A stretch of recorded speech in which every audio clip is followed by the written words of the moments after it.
Откривалак воените полски болници по 8 години во Скопје. Досега се користеа само за тактички вежби на армиските сили.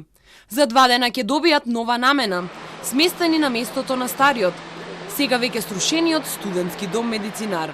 Овде до инфективната болница денеска на големо се работи. Се подготвува теренот за да се стават монтажните болници за пациентите болни од коронавирусот. Предвиден е капацитет од околу 180 легла.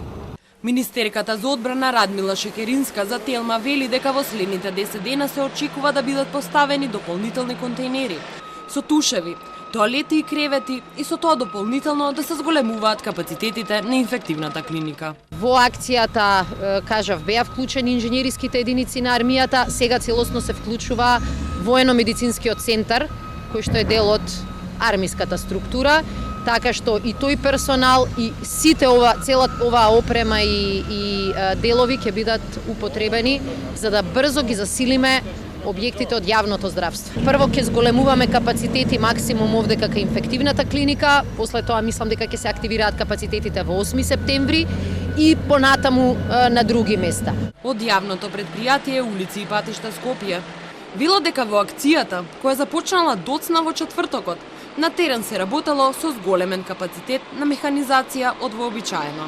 Деноноќно, околу 20 камиони, 10 машини и 50 луѓе го рушеле медицинар. Се расчистувал шутот и се подготвувал теренот за да може да се постават полските болници.